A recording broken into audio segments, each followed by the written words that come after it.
친정 엄마가 선물한 가방 안쪽 깊숙한 곳에서 빨간 불빛이 깜빡이는 위치 추적기가 발견됐다는 이야기. 혹시 들어봤어요? 세상에 그걸 다른 사람도 아니고 남편이랑 시아버지가 머리를 맞대고 몰래 안감을 찢어 넣어두었다는데 정말 소름 끼쳐서 말도 안 나오더라고요.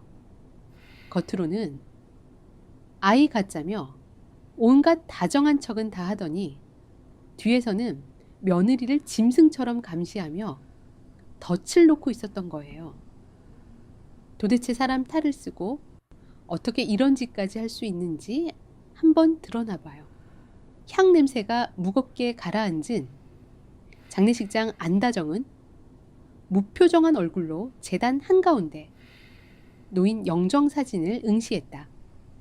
사진 속 남자는 여튼 미소를 짓고 있었지만 다정의 기억 속에 남아있는 아버지는 늘 술 냄새를 풍기며 어머니 미숙에게 폭언을 쏟아내던 사람이었다.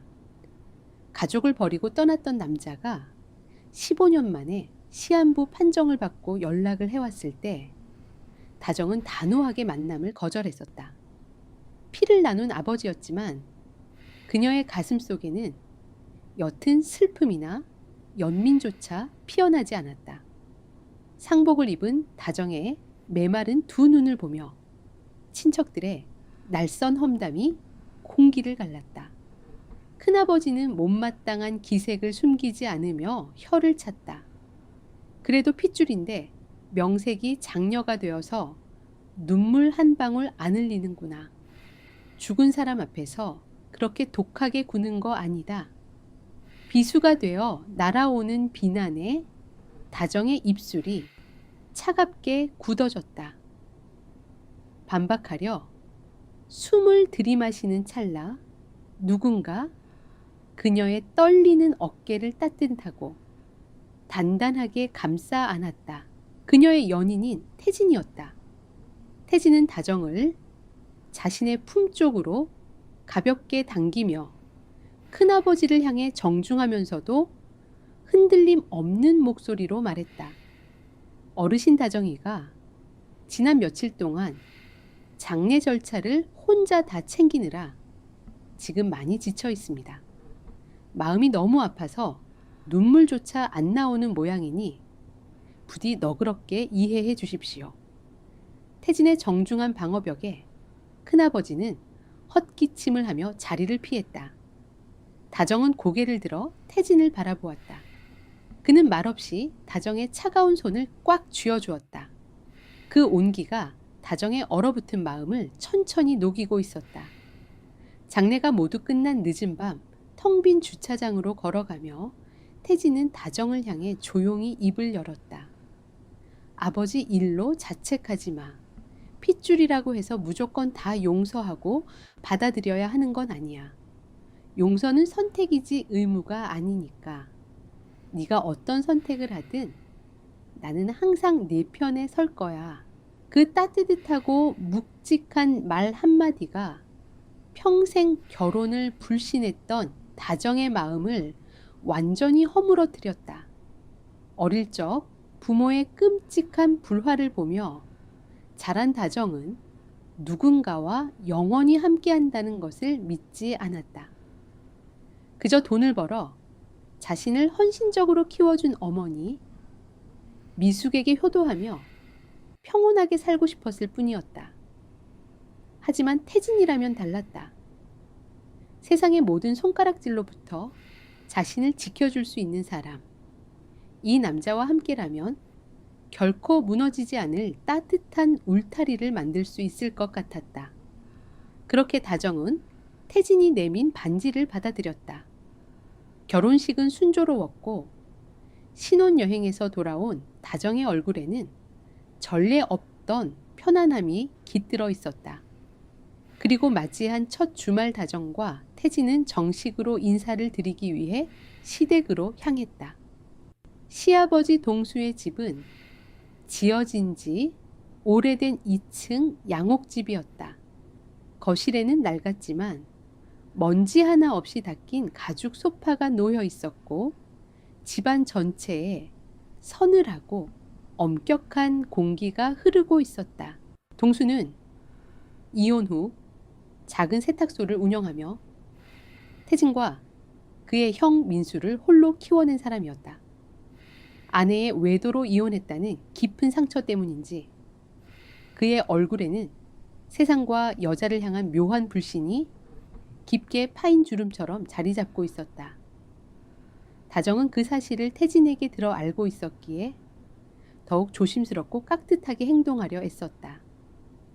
저녁 식사는 다정이 손수 준비한 갈비찜과 잡채로 풍성하게 채워졌다. 하지만 식탁의 분위기는 음식의 온기만큼 따뜻하지 않았다. 동수는 식사 내내 매서운 눈빛으로 다정의 옷차림과 행동 하나하나를 관찰하는 듯했다. 다정이 태진의 밥그릇에 고기 반찬을 올려주자 동수의 미간이 좁아졌다. 요즘 여자들은 남편 하늘 같은 줄 모른다던데 너는 밥상머리에서 남편 챙기는 신용이라도 하니 그나마 다행이구나. 여자는 그저 집안 단속 잘하고 남편 기 살려주는 게 최고인 법이다. 시대착오적인 훈계에 다정은 속으로 쓴 웃음을 삼켰지만 겉으로는 조용히 고개를 끄덕였다. 태진이 분위기를 무마하려 너스레를 떨었지만 동수의 차가운 표정은 쉽게 풀어지지 않았다. 식사가 거의 끝나갈 무렵이었다. 다정은 과일을 깎기 위해 주방으로 가려다 시아버지의 외투가 거실 바닥에 끌리고 있는 것을 발견하고 조심스럽게 안방 옷걸이에 걸어두고 나왔다. 그때였다. 갑자기 동수가 쥐고 있던 쇠젓가락을 식탁 위에 거칠게 내려놓았다. 묵직한 금속이 단단한 나무 식탁과 부딪히며 파열음을 냈고 그 날카로운 소리가 거실의 공기를 단숨에 얼어붙게 만들었다.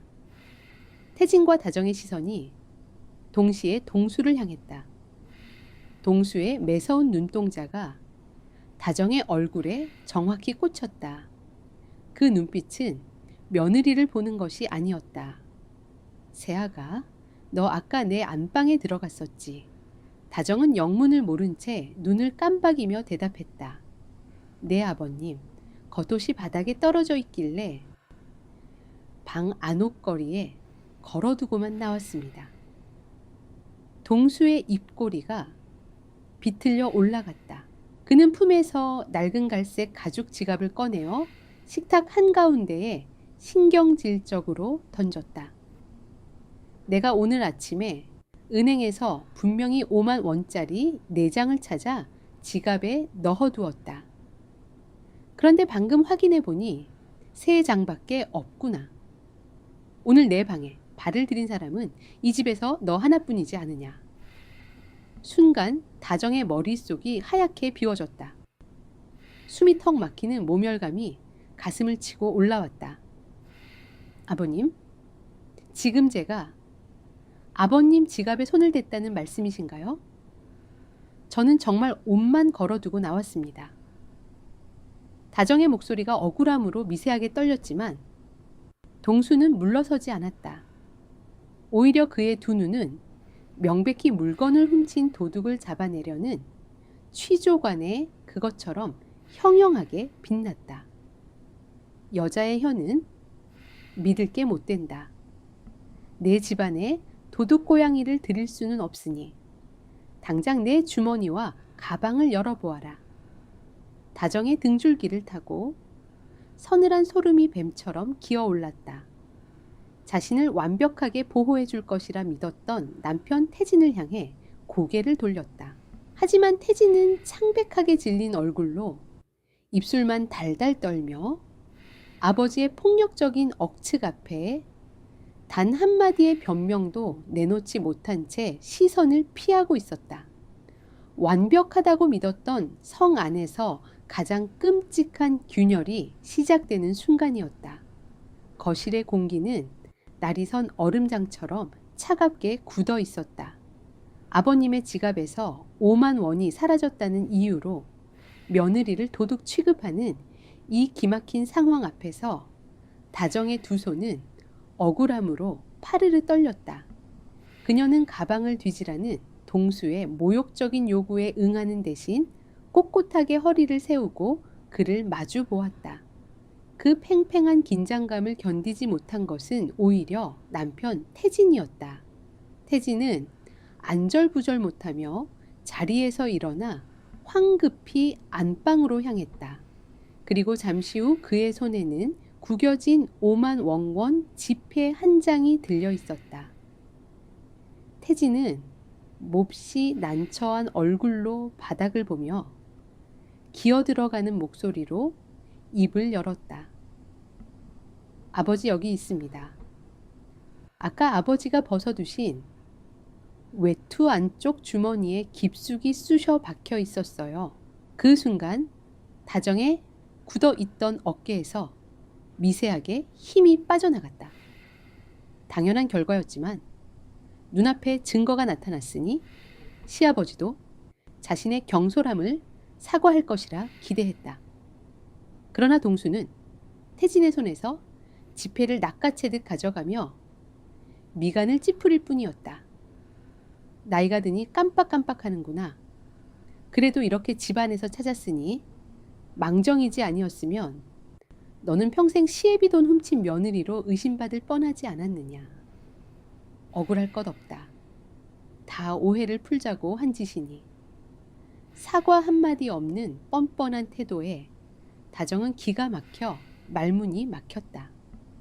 상처받은 아내를 위해 태진이 나서주기를 바랐지만 그는 그저 다정의 눈치를 보며 어색한 미소만 지어 보일 뿐이었다. 완벽한 기사 같았던 남편의 모습은 온데간데 없고 가부장적이고 강압적인 아버지 앞에서 한없이 작아지는 유약한 아들만이 그곳에 서 있었다. 시댁을 빠져나와 집으로 돌아오는 차 안은 무거운 침묵으로 짓눌려 있었다. 태진은 운전대를 잡은 채 연신 다정에게 미안하다며 변명을 늘어놓았다. 아버지가 어머니의 외도로 상처를 받아 사람을 잘 믿지 못한다는 것, 특히 여자의 행동에 과민하게 반응한다는 것이 그의 논리였다. 다정은 남편의 사과를 받아주었지만 가슴 한구석에 자리 잡은 서늘한 불쾌감은 쉽게 지워지지 않았다. 그 불쾌감은 몇 주 뒤 혹독한 추위가 몰아치던 겨울의 한복판에서 다시 한번 날카롭게 모습을 드러냈다. 다정은 대학 졸업 때부터 입던 낡은 외투가 너무 얇아져 큰맘 먹고 밝은 베이지색의 두툼한 겨울 외투를 새로 장만했다. 직장 생활을 하며 자신의 돈으로 산 결코 사치가 아닌 정당한 소비였다. 하지만 그 옷을 입고 시댁을 찾은 날 동수의 반응은 매서운 겨울바람보다 더 차가웠다. 동수는 현관에 들어서는 다정을 위아래로 훑어보더니 비틀린 미소를 지었다. 옷이 아주 화려하구나. 남편 옷은 작년에 산 칙칙한 것 그대로인데 너만 그렇게 번듯하게 차려입은 게냐. 여자가 밖으로 나돌며 거치장에 신경 쓰기 시작하면 그 집안은 끝장나는 법이다. 대체 밖에서 누구 눈에 들려고 그런 밝은 색을 입고 다니는지 모르겠구나. 그의 말에는 다정이 다른 남자들의 시선을 끌기 위해 일부러 옷을 꾸며 입었다는 저열한 의심이 깔려 있었다. 어머니의 외도라는 망령이 시아버지의 눈을 가리고 며느리조차 예비 배신자로 취급하고 있음이 명백했다. 다정은 끓어오르는 모멸감을 억누르며 차분하지만 단호한 어조로 대답했다. 아버님, 저는 매일 출근해서 사람들을 상대하는 직장인입니다.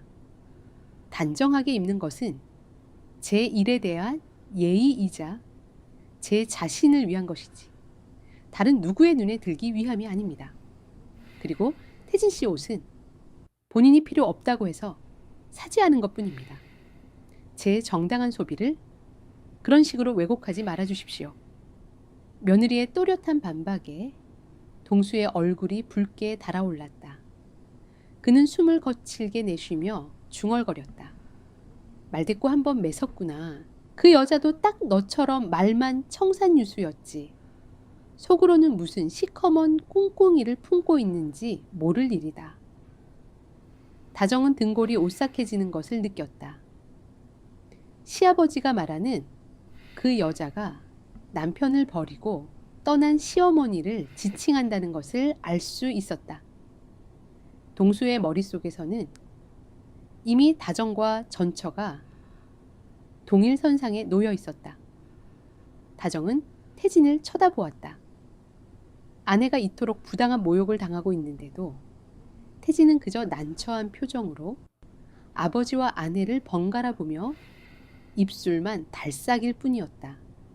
그는 결코 아버지가 쌓아 올린 억압에 굴레를 부수고 아내를 보호할 수 있는 사람이 아니었다.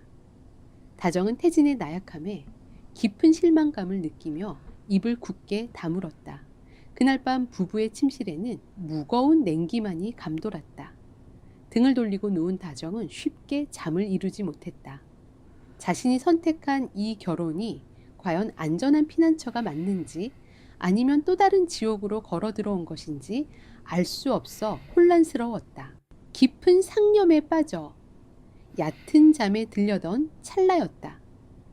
칠흑 같은 어둠 속에서 날카로운 전화벨 소리가 고막을 찢을 듯이 울려 퍼졌다.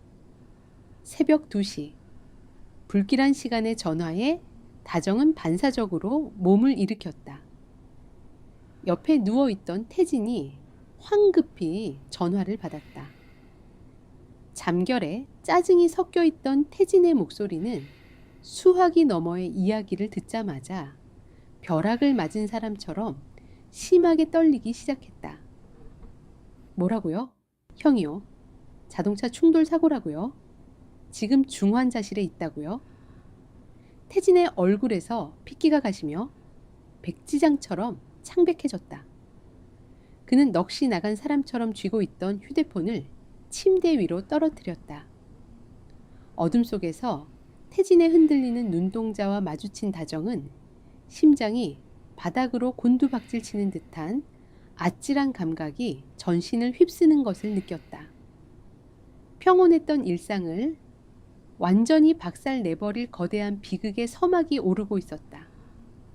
새하얀 형광등 불빛이 차갑게 내려앉은 대학병원의 중환자실, 소독약 냄새가 코끝을 찌르는 서늘한 공간에는 환자의 호흡을 돕는 기계가 일정한 간격으로 토해내는 건조한 소리만이 무겁게 울려 퍼지고 있었다. 머리와 팔에 두꺼운 붕대를 감은 채 의식을 잃고 누워있던 아주버님 민수의 눈꺼풀이 미세하게 떨리더니 이내 천천히 허공을 향해 열렸다. 소식을 듣고 가장 먼저 달려온 동수와 태진, 그리고 다정은 숨을 죽인 채 침대 곁으로 다가갔다. 고통으로 일그러진 민수의 입술이 달싹였다. 동수는 다급하게 아들의 손을 쥐며 상태를 물었지만 깨어난 민수의 입에서 흘러나온 첫마디는 자신의 상처에 대한 신음이 아니었다. 그의 붉게 충혈된 두 눈에서 굵은 눈물이 뺨을 타고 흘러내렸다. 아버지, 지은이 그 여자가 지금 딴 놈이랑 모텔에 있어요. 그 한마디는 좁은 병실 안에 모든 공기를 단숨에 집어삼켰다. 충격적인 진실은 참혹했다. 민수는 아내 지은이 낯선 남자와 다정하게 차에 올라타는 것을 목격했고 이성을 잃은 채 그들의 뒤를 쫓았다. 두 사람이 시외의 한 모텔로 들어가는 것을 확인한 순간 눈앞이 하얗게 뒤집힌 민수는 그대로 가속 페달을 밟고 신호를 위반하며 교차로를 내달리다 마주오던 트럭과 처참하게 충돌한 것이었다. 가족을 버리고 외도했던 자신의 전처가 남긴 지독한 상처. 동수는 며느리의 불륜이라는 끔찍한 단어 앞에서 완전히 이성을 상실하고 말았다. 그의 주름진 얼굴이 시뻘겋게 달아올랐고 목핏대가 터질 듯이 부풀어 올랐다. 동수는 환자들이 누워있는 병실이라는 사실조차 잊은 채 허공을 향해 저주의 말을 쏟아내기 시작했다. 그 천박한 것 내 아들을 이 지경으로 만들어 놓고 다른 놈의 품에 안겨 있어. 애미나 며느리나 똑같이 더러운 피를 타고 나서 남의 집안을 쑥대밭으로 만드는구나. 동수의 분노는 단순히 지은을 향한 배신감에 그치지 않았다. 과거 아내에게 버림받았던 수치심과 피해망상이 걷잡을 수 없이 증폭되어 그의 뇌수를 집어삼키고 있었다. 헐떡이며 거친 숨을 내몰아쉬던 동수의 시선이 문득 허공을 맴돌다 병실 한 구석에 얼어붙은 채 서 있는 다정에게로 향했다. 그 눈빛은 한 마리 먹잇감을 노리는 야수처럼 번득이고 있었다. 동수는 다정을 향해 한 걸음 다가서며 턱을 치켜들었다. 너도 똑똑히 들어라. 여자들이란 틈만 나면 남자를 속이고 딴짓을 할 궁리만 하는 족속들이다. 겉으로는 조신한 척 일하는 척 하면서 속으로는 무슨 시커먼 짓거리를 하고 다닐지 누가 알겠느냐. 넌 절대 내 두 눈을 속이지 못할 줄 알아라. 오직 여자라는 이유만으로 다정을 잠재적인 외도녀로 취급하는 끔찍한 폭언이었다. 다정의 등줄기를 타고 서늘한 식은땀이 흘러내렸다. 억울함과 모멸감에 입술을 깨물며 남편을 바라보았지만 태진은 이번에도 역시 고개를 푹 숙인 채 바닥만 응시할 뿐이었다. 형의 비극과 아버지의 광기 어린 분노 앞에서 태진은 아내를 보호할 의지조차 상실한 겁쟁이에 불과했다. 다정은 칠흑 같은 절망감이 가슴을 짓누르는 것을 느꼈다. 민수의 사고 이후 시댁의 분위기는 지옥 그 자체로 변해버렸다. 지은의 부모 집까지 찾아가 한바탕 난동을 피운 동수는 결국 민수를 이혼시켰고 어린 조카들은 고스란히 시댁으로 들어오게 되었다. 그 혼란스러운 폭풍 속에서 다정은 숨 막히는 집안의 공기를 피하려 의도적으로 회사 업무에 매달렸다.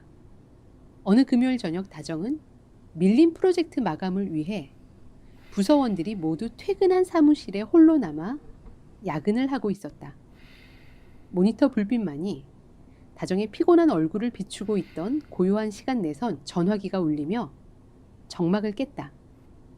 1층 안내 데스크의 보안 요원이었다. 수연 팀장님, 가족분께서 1층 로비에 찾아오셨습니다. 가족이라는 말에 다정은 의아함을 느꼈다. 태진은 오늘 부서 회식이 있다고 했고 친정어머니 미숙은 늦은 시간에 연락 없이 찾아올 뿐이 아니었다. 혹시 태진이 회식을 일찍 끝내고 데리러 온 것일까 생각하며 다정은 자리에서 일어나 엘리베이터를 타고 1층으로 내려갔다. 로비는 텅 비어 있었고 유리로 된 보안 출입문 너머로 누군가의 실루엣이 어른거렸다. 다정은 반가운 마음에 걸음을 재촉하다가 문 너머에 서 있는 사람의 얼굴을 확인한 순간 그 자리에 돌처럼 굳어버리고 말았다. 출입문 너머에 서 있는 사람은 태진이 아니었다.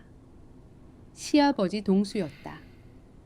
동수는 낡은 점퍼 차림으로 유리문에 얼굴을 바짝 댄 채 다정의 사무실이 있는 위층을 향해 노골적이고도 섬뜩한 눈빛을 번뜩이고 있었다. 그는 단순히 며느리를 기다리는 사람의 태도가 아니었다. 마치 숨겨둔 남자를 찾아내려는 듯 로비를 지나다니는 몇몇 타 부서 남자 직원들의 얼굴과 행동을 위아래로 훑어보며 신경질적으로 입술을 달싹이고 있었다. 자신이 정말 야근을 하고 있는지, 혹시 회사에 남아 다른 남자와 밀회를 즐기는 것은 아닌지 감시하기 위해 이 늦은 밤에 불쑥 찾아온 것이다. 다정은 심장이 얼어붙고 온몸에 피가 차갑게 식는 것을 느꼈다. 그녀가 발을 딛고 서 있는 일상이라는 이름의 견고한 유리가 소리 없이 산산조각 나며 무너져 내리고 있었다. 거실의 공기는 당장이라도 폭발할 것처럼 팽팽하게 당겨져 있었다. 늦은 밤 야근을 하던 직장 로비까지 불쑥 찾아와 남성 직원들을 감시하듯 훑어보던 시아버지의 기행은 다정의 인내심을 완전히 바닥나게 만들었다. 다정은 거실 한가운데 서서 억눌린 분노로 어깨를 잘게 떨며 남편 태진을 노려보았다. 어떻게 아버님이 내 직장까지 찾아와서 나를 감시할 수 있어? 내가 무슨 죄수라도 돼? 로비에서 사람들을 위아래로 훑어보시던 그 소름 끼치는 눈빛, 당신은 보지 못했으니까 모를 거야. 내가 왜 이런 굴욕을 당해야 해? 다정의 목소리는 분노와 수치심으로 젖어 있었다. 그러나 소파에 기대어 앉은 태진은 아내의 상처를 보듬어 주기는커녕 신경질적으로 양손으로 마른 세수를 하며 변명하기에 급급했다. 아, 거참. 아버지가 형일 때문에 예민해지셔서 노파심에 그러신 거잖아. 가족끼리 그 정도 걱정도 못해. 당신이 며느리로서 융통성 있게 좀 이해하고 넘어가면 안 되는 거야. 그의 무책임한 태도에 다정은 기가 막혀 실소를 흘렸다. 이해? 이게 이해로 넘어갈 일이야. 아버님은 나를 예비 불륜녀 취급하고 계신다고? 오직 여자라는 이유 하나만으로? 다정의 날카로운 지적에 태진의 미간이 흉하게 일그러졌다. 그는 자리에서 벌떡 일어서며 억눌러 왔던 본심을 토해내고 말았다. 솔직히 말해서 당신도 요새 치마가 좀 짧긴 했어. 남자들 득실거리는 회사에서 굳이 그렇게 다리를 드러내고 다닐 필요가 있냐고. 아버지가 오죽하면 그러셨겠어. 당신도 처신을 똑바로 했어야지. 순간 다정은 누군가에게 뒤통수를 강하게 얻어맞은 듯 멍한 충격에 휩싸였다. 자신을 보호해 줄 것이라. 믿었던 남편의 입에서 나온 말이라고는 믿기지 않았다. 태진의 마음속 깊은 곳에도 결국 아버지 동수와 똑같은 의심과 여성 혐오의 씨앗이 깊게 뿌리내려 있었던 것이다. 다정은 배신감에 물든 눈으로 남편을 쳐다보았지만 태진은 자신의 실언을 깨닫고 시선을 피한 채 굳게 입을 다물어 버렸다. 두 사람 사이에 보이지 않는 벽은 그날 밤을 기점으로 무섭고 견고하게 솟아올랐다. 냉랭한 분위기를 타파하기 위해 태진이 선택한 돌파구는 아이였다. 시댁의 불신을 잠재우고 자신들의 가정을 지키려면 핏줄이 필요하다는 것이 그의 주장이었다. 다정 역시 삭막해진 결혼 생활에 새로운 희망이 필요하다는 생각에 동의했고 두 사람은 본격적인 임신 준비에 돌입했다. 하지만 몇 달이 지나도 야속하게 소식은 들려오지 않았다. 결국 부부는 유명한 난임 클리닉을 찾게 되었다. 소독약 냄새가 옅게 배어있는 진료실은 숨이 막힐 듯이 고요했다. 하얀 의사 가운을 입은 전문의는 차트를 심각한 표정으로 훑어보다가 무거운 목소리로 검사 결과를 전했다. 다정님 쪽은 자궁이나 난소 기능 모두 아주 건강하고 이상이 없습니다. 문제는 남편분 쪽에 있습니다. 태진의 어깨가 흠칫 굳어졌다. 의사는 태진을 향해 시선을 고정하며 냉정하게 설명을 이어갔다.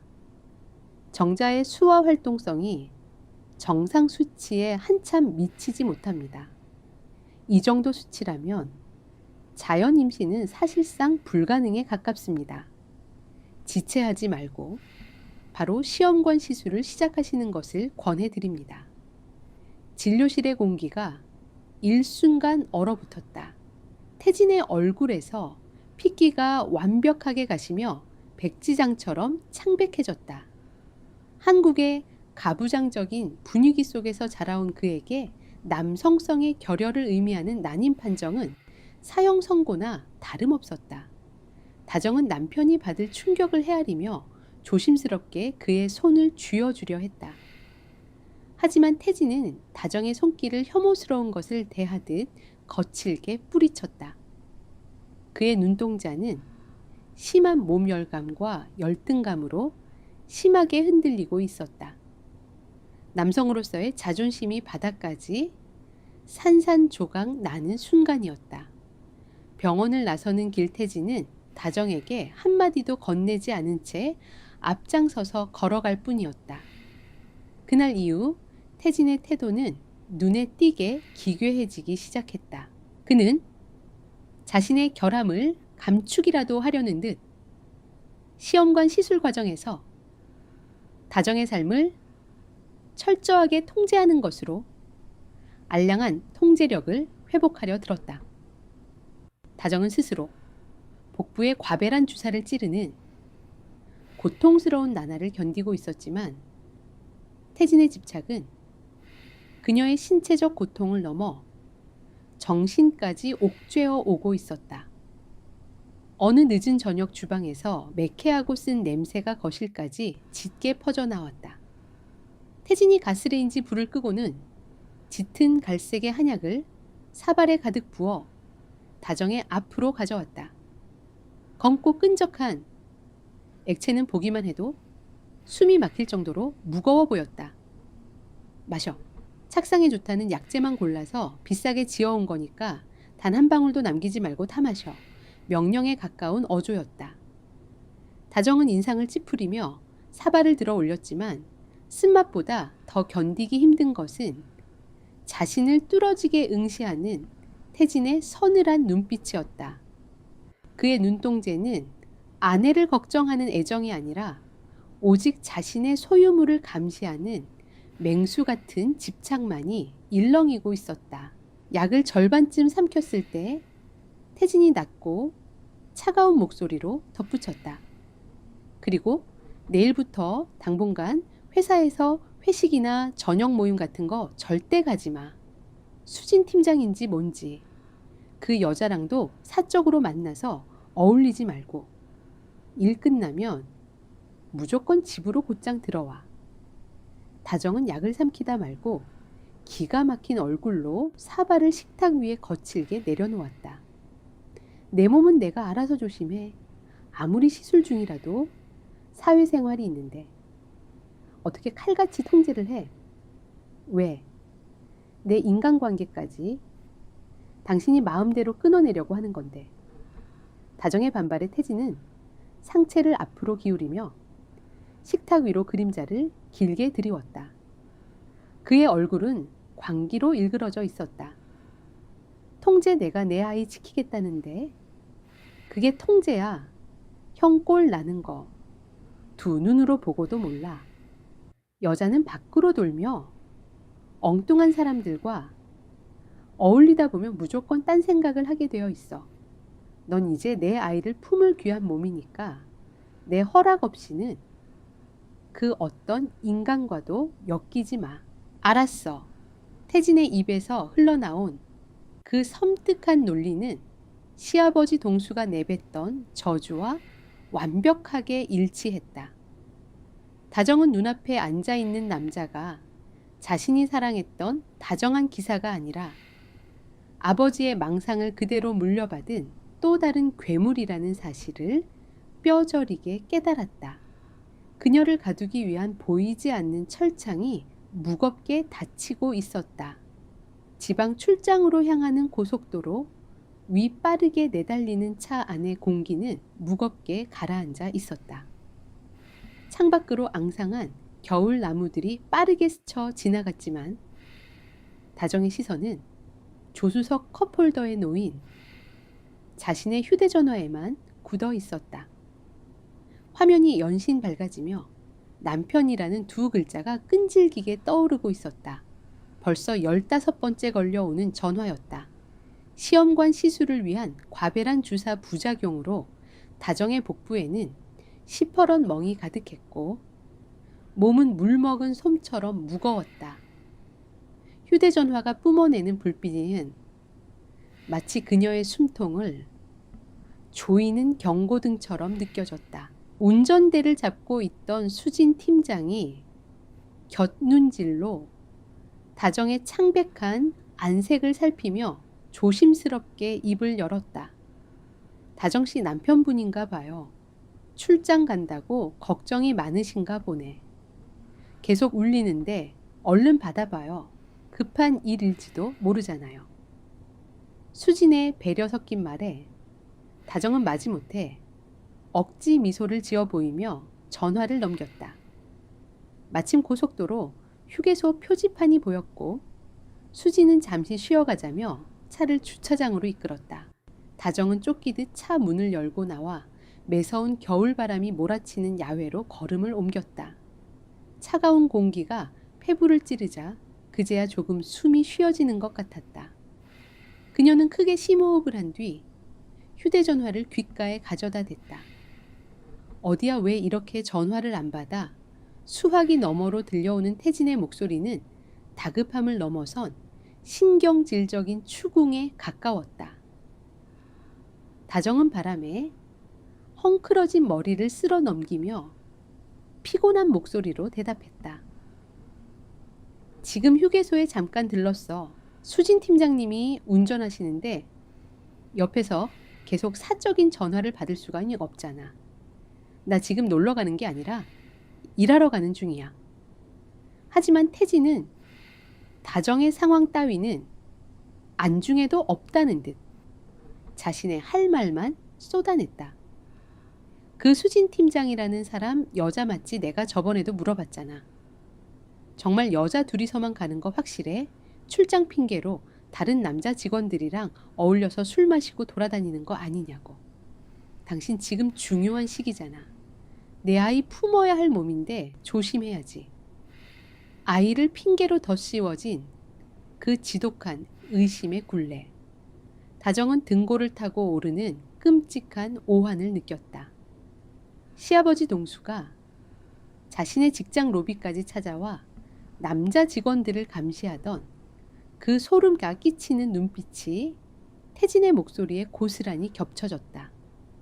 참아왔던 분노가 마침내 이성을 끊고 폭발했다. 당신 도대체 왜 그래? 내가 일하러 간다는데 직장 상사 성별까지 의심하면서 확인을 받아야 해. 이게 나를 그리고 우리 아이를 걱정하는 사람의 태도야. 당신의 그 병적인 의심이 지금 나를 숨 막혀 죽게 만들고 있다고. 다정의 격렬한 외침이 차가운 휴게소 공기 속으로 흩어졌다. 전화기 너머의 태진은 잠시 침묵하더니 이내 자신이 너무 예민했던 것 같다며 낮게 가라앉은 목소리로 얼버무렸다. 다정은 더 이상 대화를 이어갈 기력을 잃고 통화 종료 버튼을 거칠게 눌러버렸다. 거친 숨을 몰아쉬는 그녀의 눈가에 억울하고 비참한 눈물이 맺혔다. 남편의 사랑이라고 믿었던 것들이 사실은 그녀의 목을 옥죄는 단단한 목줄로 변해버렸음을 부정할 수 없었다. 그날 늦은 밤 일정을 마치고 돌아온 비즈니스 호텔의 객실은 적막하기 그지없었다. 낡은 히터가 돌아가는 건조한 공기 속에서 다정은 침대 끝에 걸터 앉아 가방을 열었다. 정해진 시간에 정확히 투여해야 하는 과배란 주사기가 차가운 형광등 불빛 아래 모습을 드러냈다. 다정은 익숙하지만 여전히 끔찍한 손길로 자신의 배를 꼬집어 쥐고 푸른 멍이 든 피부 위로 뾰족한 바늘을 밀어 넣었다. 신체적인 고통보다 더 그녀를 비참하게 만드는 것은 이 모든 희생을 치르면서도 남편에게 철저히 불륜을 의심받고 있다는 참담한 현실이었다. 알코올 솜으로 상처 부위를 지혈하며 주사기를 막 정리했을 때였다. 침대 위에 던져두었던 휴대전화 화면이 번쩍이며 태진의 영상 통화 요청이 떠올랐다. 다정은 지긋지긋한 피로감에 눈을 감았다 떴다. 전화를 받지 않으면 그가 또 어떤 끔찍한 상상으로 자신을 몰아쓸지 알 수 없었기에 그녀는 떨리는 손으로 통화 수락 버튼을 눌렀다. 화면 가득 태진의 얼굴이 나타났다. 그의 두 눈은 기괴할 정도로 크게 떠져 있었고 시선은 다정의 얼굴이 아닌 그녀의 어깨 너머 배경을 샅샅이 뒤지고 있었다. 방에는 잘 들어갔어. 피곤할 텐데. 씻고 자야지. 그런데 당신 뒤에 있는 그 문은 뭐야? 옷장이야? 태진의 목소리는 편곤을 가장하고 있었지만 그 속에 숨겨진 날카로운 가시는 다정의 피부를 찌르고 있었다. 다정은 치밀어 오르는 수치심을 억누르며 몸이 건조하게 대답했다. 화장실 문이야. 나 이제 정말 피곤해서 자고 싶어. 끊을게. 그녀가 화면을 터치하려는 순간 태진의 목소리가 다급해졌다. 잠깐만 화장실. 그럼 카메라 돌려서 화장실 안쪽 좀 비춰봐. 시설이 어떤지 궁금해서 그래. 침대 밑이랑 화장실만 한번 보여주고. 자, 금방 끝나잖아. 시설이 궁금하다는 비겁한 변명 뒤에는 방 안에 다른 남자가 숨어 있는지 확인하겠다는 광기 어린 집착이 도사리고 있었다. 다정의 입술에서 헛웃음이 새어나왔다. 몸 열감이 전신을 불태우는 듯 했지만 이 미친 연극을 빨리 끝내버리고 싶은 마음에 다정은 자리에서 일어났다. 그녀는 휴대전화를 든 채 좁은 객실의 화장실 문을 열고 들어가 차가운 타일 바닥과 샤워 부스를 화면에 담았다. 됐어. 아무도 없어. 만족해. 다정의 목소리에는 깊은 경멸이 담겨 있었다. 그녀가 서둘러 전화를 끊기 위해 카메라를 세면대 쪽으로 무심코 돌려 지나치려는 찰나였다. 화면을 뚫어지게 응시하던 태진의 목소리가 찢어질 듯 날카롭게 울려 퍼졌다. 거기 멈춰. 카메라 다시 뒤로 돌려 세면대 위쪽으로 가까이 대봐. 다정은 심장이 내려앉는 듯한 불길함에 숨을 멈추고 화면을 세면대 쪽으로 향했다. 하얀 대리석 세면대 위 호텔에서 기본적으로 제공하는 투명한 유리 양치컵 2개가 나란히 놓여 있었다. 화면 속 태진의 안면 근육이 파르르 떨리기 시작했다. 그의 두 눈에 핏발이 서며 짐승 같은 그르렁거림이 스피커를 타고 흘러나왔다. 네가 혼자 쓰는 방이라면서 왜 세면대 위에 유리컵이 2개나 놓여 있는 거지? 지금 내 방에 도대체 어떤 새끼가 같이 있는 거야? 출장에서 돌아온 이후 다정의 삶은 살얼음판을 걷는 것과 같았다. 호텔 세면대의 유리컵 2개가 기본 비치용이라는 사실을 호텔 프런트 직원을 통해 증명하고 나서야 태진의 광기 어린 추궁은 겨우 멈추었다. 하지만 한 번 금이 간 신뢰는 걷잡을 수 없이 무너져 내렸고 남편의 병적인 집착은 다정의 숨통을 서서히 그러나 확실하게 조여오고 있었다. 그 숨 막히는 압박감을 견디다 못한 다정은 어느 금요일 저녁 회사에 야근이 있다는 거짓말을 남기고 대학 시절부터 친하게 지내던 여자 동기를 만났다. 두 사람이 향한 곳은 번화가에서 한참 벗어난 비좁고 후미진 골목 안쪽에 자리 잡은 작은 선술집이었다. 아는 사람만 찾아올 수 있는 구석진 곳이었기에 다정은 비로소 팽팽하게 당겨져 있던 신경의 끈을 조금이나마 늦출 수 있었다. 따뜻한 어묵 국물 위로 피어오르는 김을 바라보며 그녀는 며칠 동안 묵혀두었던 한숨을 길게 토해냈다. 밤 9시를 막 넘긴 시각이었다. 선술집의 무거운 미닫이 문이 거칠게 열리며 매서운 겨울바람이 실내로 훅 밀려들었다. 따뜻했던 공기가 일순간 얼어붙는 듯한 서늘함에 다정이 무심코 입구 쪽으로 고개를 돌렸다. 그리고 그녀의 전신은 마치 차가운 얼음물에 빠진 것처럼 딱딱하게 굳어버렸다.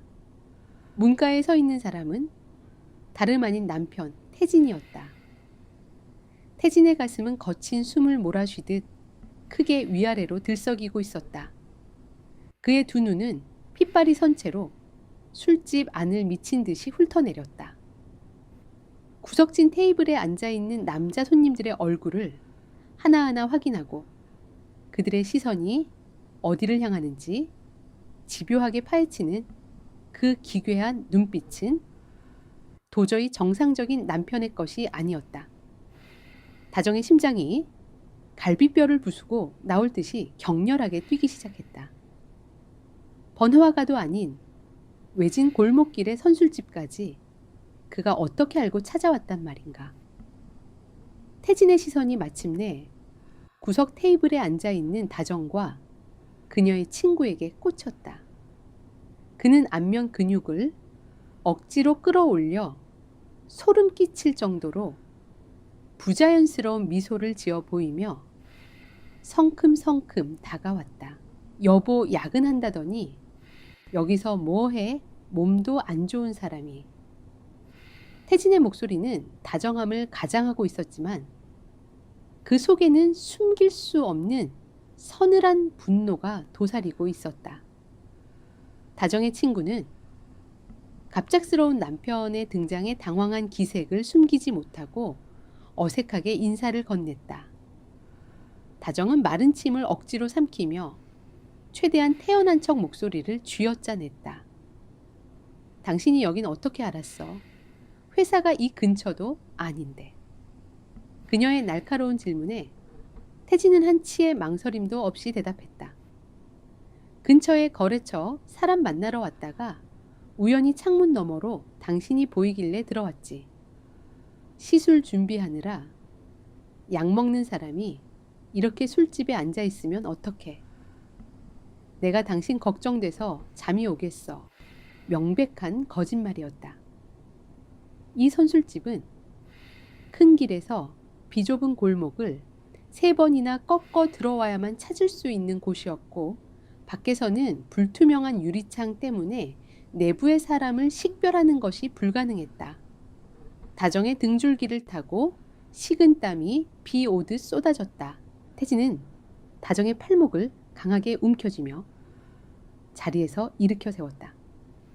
친구 앞이라 소리치며 뿌리칠 수도 없었던 다정은 도살장에 끌려가는 짐승처럼 그에게 이끌려 술집을 빠져나와야 했다. 집으로 돌아오는 차 안의 공기는 질식할 것처럼 무거웠다.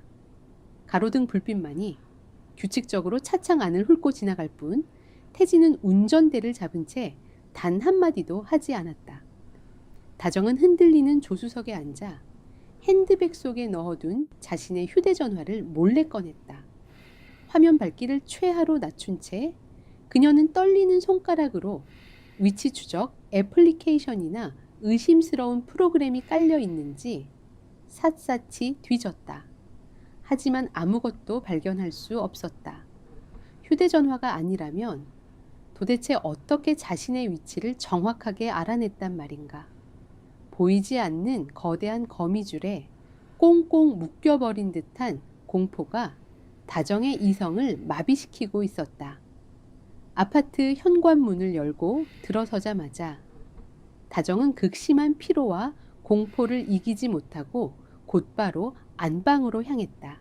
씻을 기력조차 없었던 그녀는 옷도 갈아입지 않은 채 이불을 뒤집어 쓰고 눈을 감았다. 거실에서는 태진이 겉옷을 벗고 서성이는 기척이 들려왔다. 다정은 숨소리조차 내지 않고 죽은 듯이 누워 있었다. 얼마의 시간이 흘렀을까? 거실의 불이 꺼지고 집안에 무거운 정적이 내려앉았다. 얕은 잠에 빠져들려던 찰나 다정의 귓가에 미세하게 바스락거리는 소리가 들려왔다. 무언가 질긴 천을 만지작거리는 듯한 마찰음이었다. 다정은 본능적으로 눈꺼풀을 아주 가늘게 들어 올렸다. 굳게 닫히지 않고 살짝 틈이 벌어진 안방 문틈 사이로 창밖에 희미한 가로등 불빛이 새으며든 거실의 풍경이 보였다. 그 희미한 푸른빛 속에 태진이 소파에 앉아 있었다. 그의 무릎 위에는 다정이 매일 출퇴근할 때마다 들고 다니는 낡은 베이지색 핸드백이 놓여 있었다. 친정어머니 미숙이 결혼 전 딸과의 데이트에서 큰맘 먹고 사주었던 다정이 가장 아끼는 가방이었다. 태진은 그 가방의 밑바닥을 집요하게 쓰다듬고 있었다. 무언가 감춰진 것을 확인하려는 듯 그의 길고 굵은 손가락이 가방의 안감과 겉감 사이의 두툼한 바닥 부분을 꾹꾹 눌러대고 있었다. 그리고 마침내 손끝에 원하는 것이 만져졌는지 태진의 고개가 느릿느릿 위로 들렸다. 어둠 속에서 그의 입술이 기괴하게 일그러지며 만족스러운 미소를 만들어내는 모습이 다정의 시야에 선명하게 꽂혔다. 그것은 사랑하는 아내를 바라보는 남편의 표정이 아니라 덫에 걸린 사냥물을 내려다보는 사냥꾼의 잔혹한 얼굴이었다. 다정은 터져 나오려는 비명을 막기 위해 이불 속에서 자신의 입술을 피가 날 정도로 강하게 깨물었다. 남편의 손에 들린 가방 안에 그녀가 결코 알아서는 안 될 끔찍한 진실이 숨쉬고 있었다. 창문을 거칠게 때리는 굵은 빗줄기가 일요일 오후의 정막을 무겁게 채우고 있었다. 시술을 핑계로 집요하게 이어지는 남편, 태진의 감시와 통제에 숨이 막혔던 다정은 며칠 만에 친정집으로 피신하듯 도망쳐 와 있었다. 좁지만 따뜻한 온기가 감도는 친정집 거실 바닥에 앉아 다정은 어머니 미숙이 끓여온 유자차의 온기에 겨우 굳은 몸을 녹이고 있었다. 미숙은 다정의 곁에 앉아 딸의 파리한 안색을 애처롭게 살피다 거실 한 구석에 놓인 다정의 베이지색 핸드백으로 시선을 옮겼다. 미숙의 거칠고 주름진 손이 가방의 낡은 밑바닥을 천천히 어루만졌다. 가방을 아주 험하게 썼구나. 이거 네가 시집 가기 전에 엄마가 큰맘 먹고 사준 건데 바닥이 왜 이렇게 다 해지고 터졌어. 이리 줘봐라. 엄마가 튼튼한 실로 다시 꿰매주마. 미숙이 가방을 무릎 위로 가져가려던 찰나였다. 며칠 전 칠흑같이 어두운 거실에서 남편 태진이 가방의 바닥을 집요하게 쓰다듬으며 소름 끼치도록 만족스러운 미소를 짓던 장면이 다정의 뇌리를 날카롭게 스치고 지나갔다. 무언가 이질적인 것이 가방 안에 도사리고 있다는 직감이 등골을 타고 차가운 뱀처럼 기어올랐다. 다정은 자신도 모르게 황급히 손을 뻗어 미숙의 손에서 가방을 빼앗듯 가져왔다. 아니야 엄마. 내가 구두 수선집에 맡길게. 이거 가죽이라서 집에서 굵은 바늘로 꿰매면 모양이 다 망가져버려. 다정의 목소리는 미세하게 떨리고 있었다. 미숙은 딸의 과민한 반응에 의아한 표정을 지었지만 피곤해서 그러려니 하며 더 이상 묻지 않았다. 다정은 가방을 품에 끌어안은 채 미친 듯이 뛰는 심장을 진정시키려 애썼다. 가방 밑바닥에서 느껴지는 단단하고 낯선 이물감이 그녀의 손바닥을 찌르는 듯 했다. 다정은 더 지체할 수 없었다. 그녀는 비가 쏟아지는 거리를 우산도 쓰지 않은 채 내달려 친정집 근처 시장 골목에 자리 잡은 오래된 가죽 수선집으로 향했다. 낡은 가죽 냄새와 코를 찌르는 강렬한 접착제 냄새가 뒤섞인 비좁은 가게 안백발이 성성한 수선공 할아버지는 돋보기 너머로 다정의 가방을 이리저리 뒤집으며 살폈다. 아가씨가 집에서 직접 꿰맸어. 안감 쪽 바느질이 아주 엉망진창이네. 원래 가방 만들 때 쓰는 실도 아니고 그냥 집에 있는 굵은 검은색 실로 아무렇게나 칭칭 엮어놨어. 수성공의 무심한 한마디에 다정의 안색이 시체처럼 창백하게 질려갔다. 그녀는 단 한 번도 가방 안감을 바느질한 적이 없었다. 가방이 찢어진 적도 없었거니와 안감을 뜯어낼 이유조차 없었다. 그렇다면 누군가 의도적으로 안감을 찢고 무언가를 집어넣은 뒤 조잡하게 봉합해 두었다는 뜻이었다. 사장님, 거기 안감을 좀 깊게 뜯어봐 주실 수 있나요? 그 안에 뭔가 들어있는 것 같아요.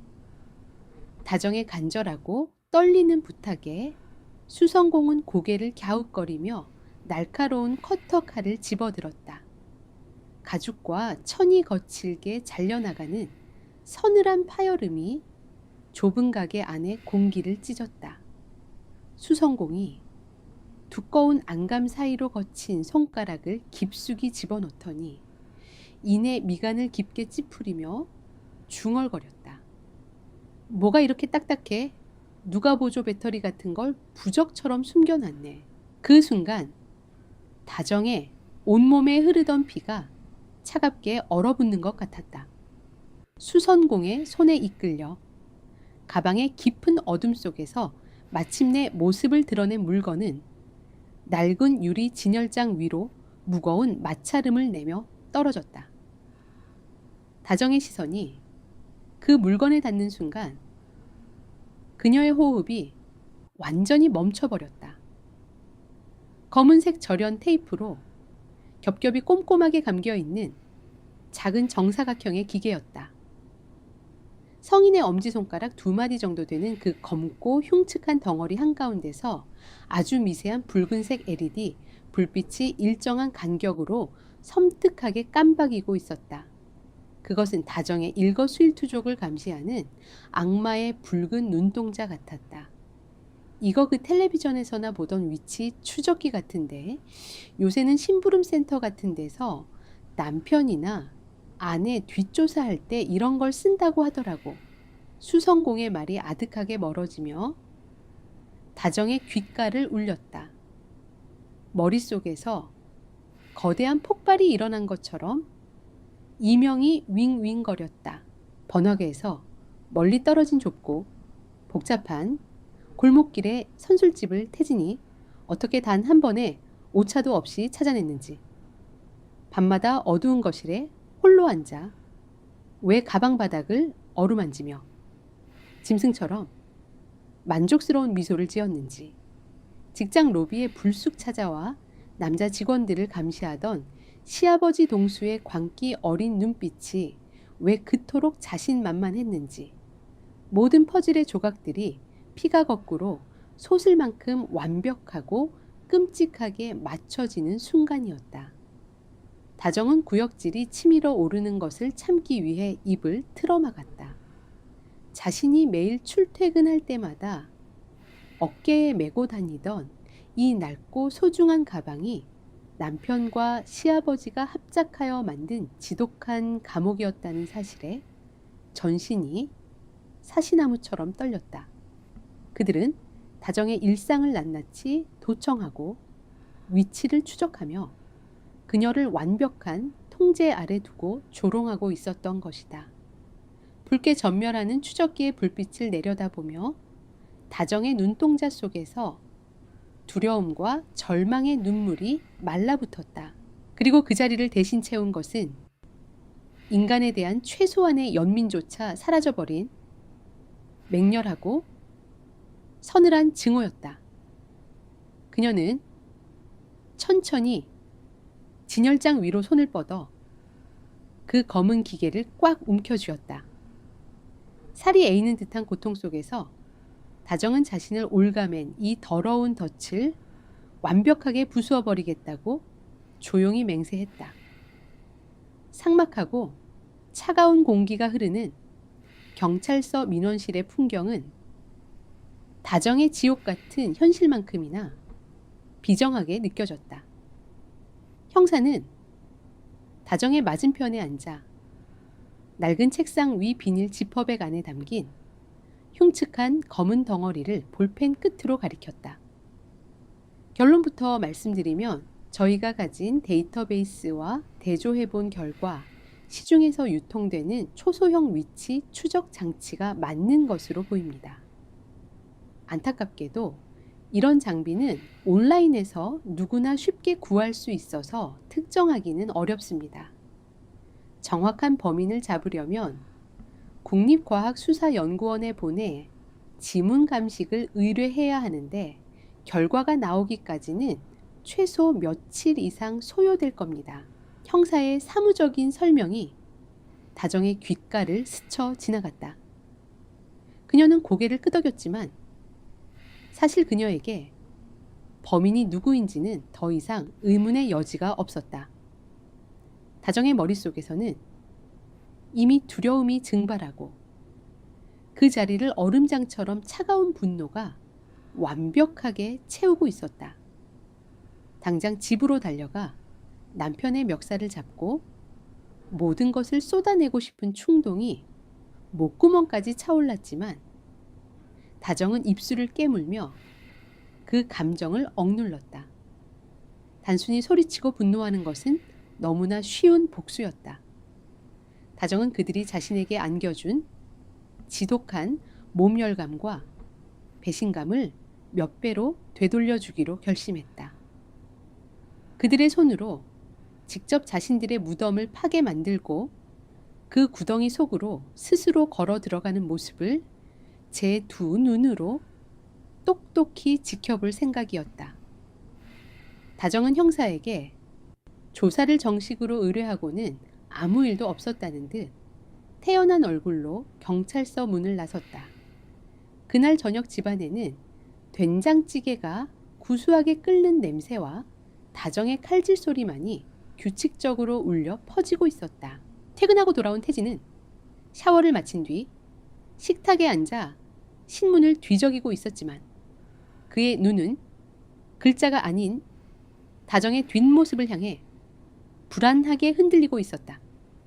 다정은 그 시선을 애써 외면하며 갓 지은 흰쌀밥을 남편의 밥그릇에 소복이 담아주었다. 그녀의 표정은 폭풍 전야의 고요한 바다처럼 평온했다. 저녁 식사가 절반쯤 지났을 때였다. 다정은 김이 모락모락 피어오르는 밥을 한 숟갈 입에 넣고 우물거리며 마치 방금 생각났다는 듯 지극히 평온하고 일상적인 목소리로 입을 열었다. 아, 맞다. 자기야. 나 오늘 되게 소름 돋는 일을 겪었잖아. 태진의 시선이 신문에서 다정의 얼굴로 향했다. 다정은 눈을 동그랗게 뜨며 말을 이었다. 오늘 엄마 집에 갔다가 가방이 낡아서 수선집에 맡겼거든. 그런데 세상에 가방 안감 깊숙한 곳에서 위치 추적기라는 게 나왔어. 지금 생각해도 온몸에 소름이 돋네. 그 순간 태진이 손에 들고 있던 금속 젓가락이 바닥으로 떨어졌다.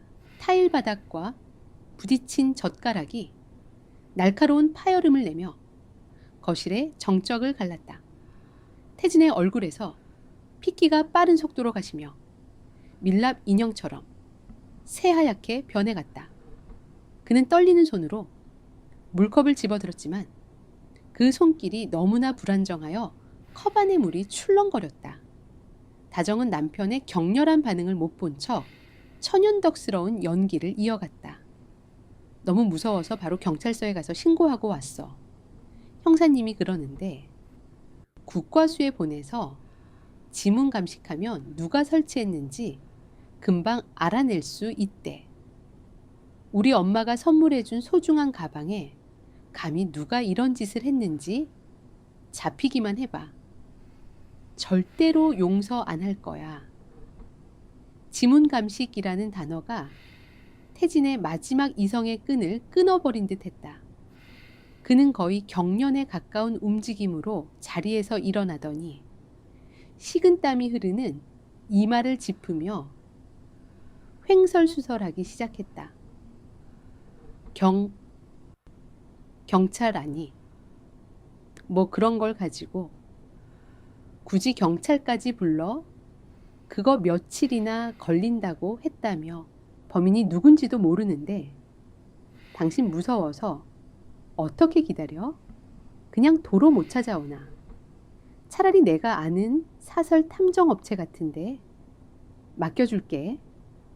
그럼 금방 알아낼 수 있을 거야. 어떻게든 경찰의 수사를 막고 자신이 직접 그 증거물을 빼돌리려는 비겁한 속내가 명백하게 드러나는 순간이었다.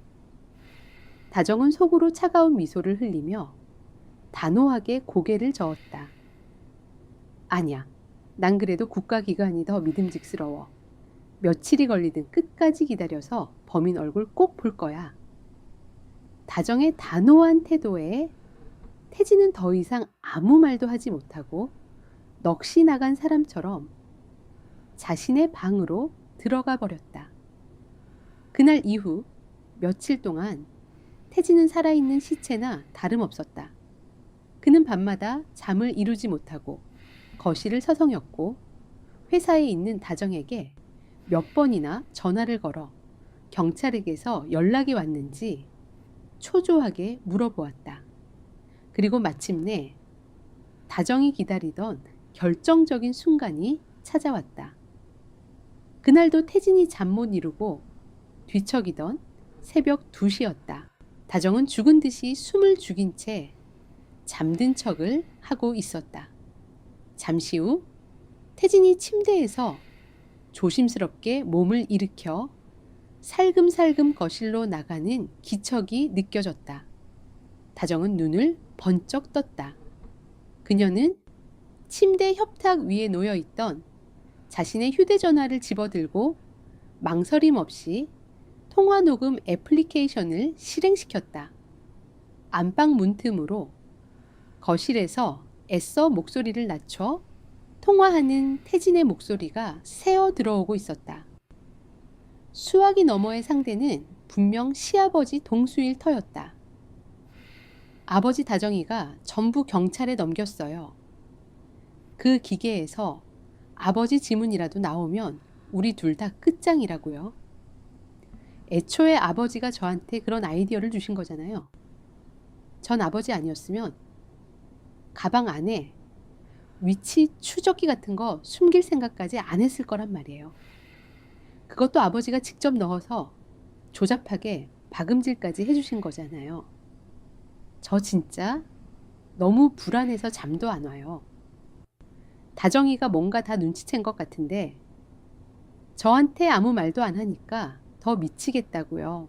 자신의 죄를 아버지에게 떠넘기며 발악하는 태진의 목소리는 다정의 휴대전화 안에 선명한 증거로 차곡차곡 기록되고 있었다. 어둠 속에서 휴대전화 화면에 붉은 녹음 버튼을 내려다보며 다정의 입가에 차갑고 잔혹한 미소가 걸렸다. 이제 사냥의 마지막 막을 올릴 시간이었다.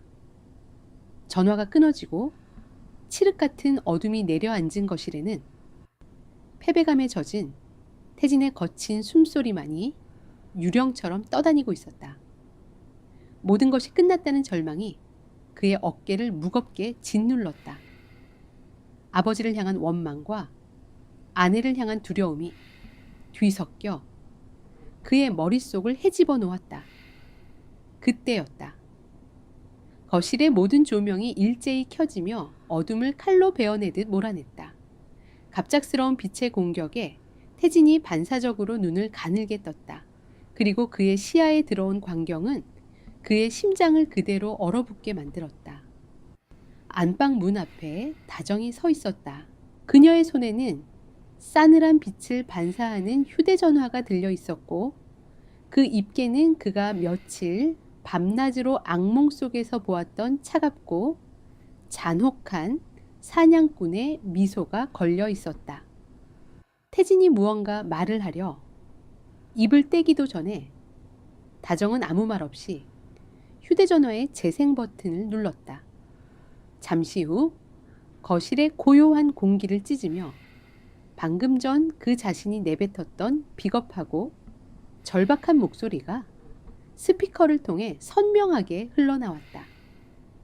아버지 다정이가 전부 경찰에 넘겼어요. 그 기계에서 아버지 지문이라도 나오면 우리 둘 다 끝장이라고요. 애초에 아버지가 저한테 그런 아이디어를 주신 거잖아요. 자신의 목소리가 증거가 되어 집 안을 가득 채우자 태진의 얼굴에서 마지막 핏기마저 완전히 사라졌다. 그는 휘청거리며 뒷걸음질 치다 소파 다리에 걸려 그대로 바닥에 주저앉고 말았다. 다정은 녹음 파일을 끝까지 재생시킨 뒤 차가운 눈으로 바닥에 무너진 남편을 내려다보았다. 그제야 상황을 파악한 태진은 짐승처럼 기어 다정의 발치로 다가왔다. 그는 다정의 바짓가랑이를 붙잡고 눈물 콧물을 쏟아내며 처절하게 빌기 시작했다. 여보, 내가 잘못했어. 무조건 다 내가 잘못했어. 제발 제발 한 번만 용서해줘. 당신 말대로 아버지가 형 일 때문에 불안해하시면서 자꾸 나를 부추기셨어. 나는 당신을 너무 사랑해서 당신을 잃을까봐 두려워서 그랬던 거야. 응. 제발 경찰에 가서 신고만은 취하해줘. 다정은 경멸이 가득 담긴 눈으로 자신의 다리에 매달린 남편을 뿌리쳤다. 그녀의 목소리는 시베리아의 겨울바람처럼 냉정하고 날카로웠다. 사랑 당신의 그 더러운 집착과 통제를 사랑이라는 말로 포장하지 마. 당신 변명 이제 듣는 것만으로도 구역질이 나. 우리 이혼해. 당신 같은 인간이랑은 단 하루도 더 숨 쉬고 싶지 않으니까. 이혼이라는 단어가 다정의 입에서 흘러나온 순간 태진의 눈빛이 돌변했다. 애원과 눈물로 가득했던 그의 눈동자에서 비굴함이 사라지고 대신 마지막 남은 자존심마저 짓밟힌 남자의 도끼 어린 광기가 피어올랐다. 그는 바닥에서 벌떡 일어서며 핏발선 눈으로 다정을 노려보았다. 이혼 네가 뭔데? 지금 이혼 얘기를 꺼내. 내가 이렇게까지 빌고 있잖아. 다 너를 위해서 그런 거라고. 애초에 네가 야근이다. 출장이다.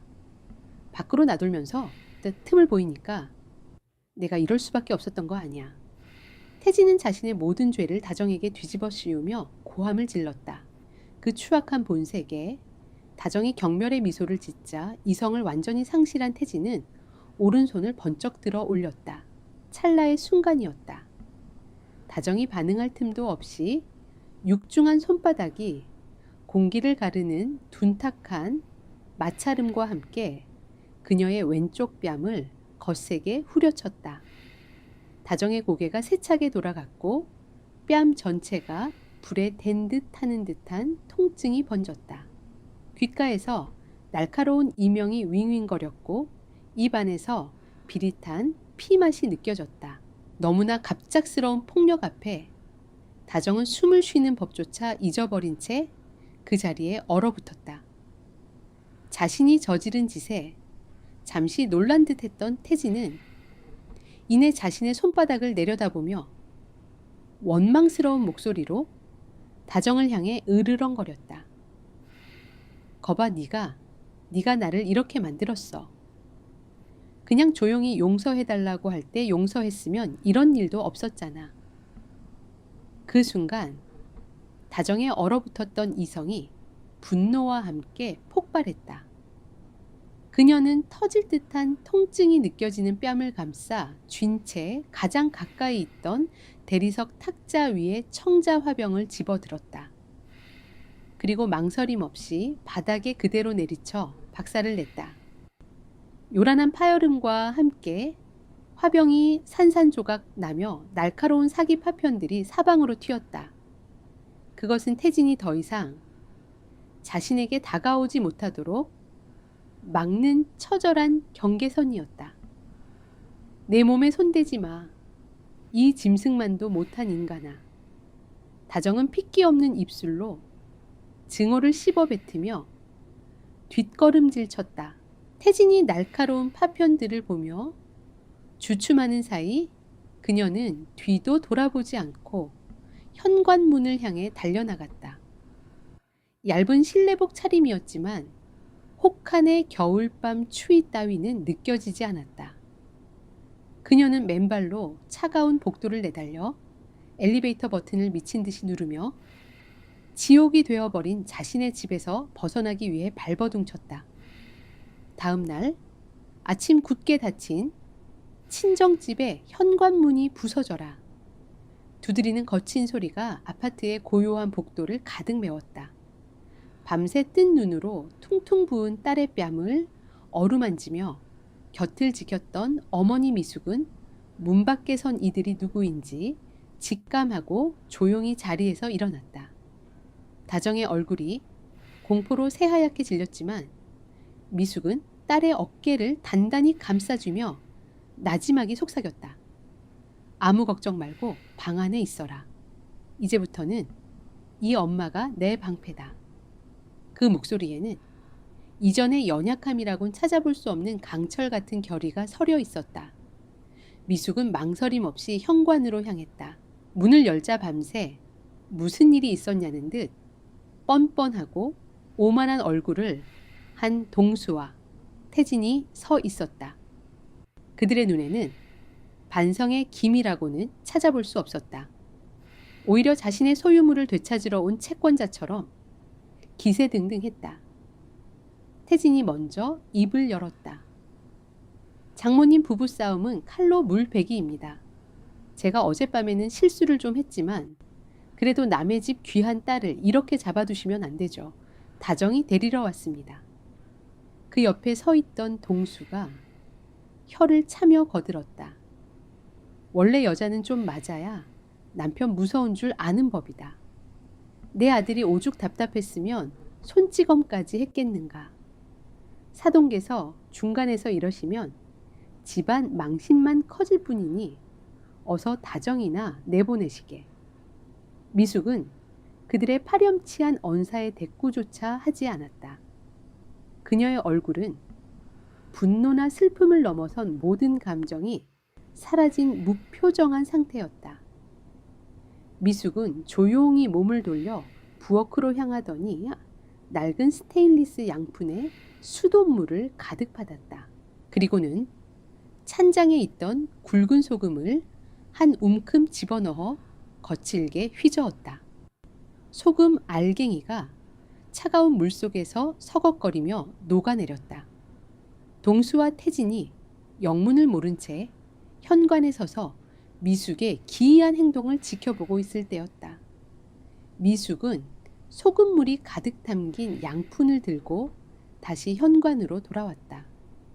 그리고 다음 순간 그녀는 조금의 망설임도 없이 양푼을 앞으로 기울여 그 안에 담긴 내용물 전부를 두 남자의 얼굴을 향해 세차게 뿌려버렸다.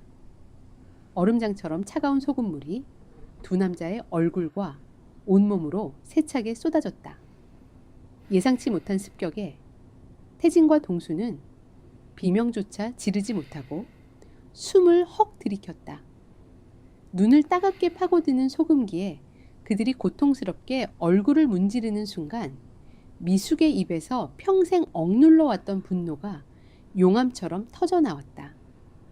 어디 감히 더러운 발을 내 딸의 집에 들여놓으려 해 이 짐승만도 못한 것들아. 내 딸의 몸에 손을 대. 너희 같은 악귀들은 이 소금물로도 부족해. 미숙은 텅 빈 양푼을 바닥에 내던졌다. 금속이 콘크리트 바닥에 부딪히며 날카롭고 요란한 소리를 냈다. 그녀는 아파트 복도가 쩌렁쩌렁 울리도록 고함을 질렀다. 내 딸은 내가 지켜 내 놈들 같은 인간 쓰레기들 속으래. 다시는 내 새끼를 보내지 않을 거란 말이다. 한 번만 더 내 딸 앞에 나타나면 그때는 이 양푼이 아니라 내 손에 식칼이 들려있을 줄 알아. 당장 썩 꺼져. 미숙의 처절한 외침에 옆집과 아래층 현관문이 조심스럽게 열리며 이웃들의 얼굴이 나타났다. 온몸이 소금물에 젖어 흠뻑 젖은 생쥐꼴이 된 동수와 태진은 사방에서 쏟아지는 경멸 어린 시선에 얼굴이 시뻘겋게 달아올랐다. 평생 남의 시선과 체면을 중시하며 살아온 그들에게 이 공개적인 망신은 뺨을 맞는 것보다 더한 고통이었다. 그들은 결국 단 한마디 반박도 하지 못한 채 욕설과 손가락질을 받으며 도망치듯 엘리베이터로 향했다. 그것이 끝이었다. 다정은 지체하지 않았다. 경찰서에 찾아가 태진의 목소리가 담긴 녹음 파일과 폭행으로 멍든 뺨의 상해 진단서를 함께 제출했다. 위치 추적 장치에서 희미하게나마 동수의 지문이 검출되면서 부자는 함께 경찰 조사를 받게 되었다. 궁지에 몰린 두 남자는 서로를 물어뜯기 시작했다. 태진은 모든 것이 아버지의 강요와 가스라이팅 때문이었다며 자신은 피해자라고 주장했고, 동수는 아들이 무능하여 아내 하나 단속하지 못해 벌어진 일이라며 책임을 전가했다. 그들의 추악한 이전 투구는 경찰서 조사실 안에서 조롱거리로 전락할 뿐이었다. 결국 법의 심판은 공정했다. 태진은 불법 위치, 추적과 폭행 혐의로, 동수는 공범 혐의로 각각 벌금형을 선고받았다. 액수의 크기를 떠나 그들의 인생에는 지울 수 없는 정과라는 주홍 글씨가 새겨졌다. 이혼은 놀라울 정도로 신속하게 처리되었다. 그들의 유책 사유가 명백했기에 다정은 충분한 위자료를 받고 질긴 악연의 고리를 완벽하게 끊어낼 수 있었다. 몇 달의 시간이 흐른 겨울의 끝자락 다정은 미숙과 함께 동해 바다를 찾았다. 잿빛 겨울 하늘 아래 차가운 바다는 모든 상처를 집어삼킬 듯 깊고 고요하게 펼쳐져 있었다. 모래사장을 거닐던 미숙이 딸의 손을 꼭 잡으며 말했다. 다정아, 결혼이 행복의 전부는 아니란다. 엄마는 네가 다시 웃을 수만 있다면 그걸로 좋게. 다정은 말없이 고개를 끄덕였다. 그녀의 뺨을 스치는 바닷바람은 차가웠지만 그 속에 섞인 비릿한 소금기는 씻김구처럼 그녀의 영혼을 정화하는 듯 했다.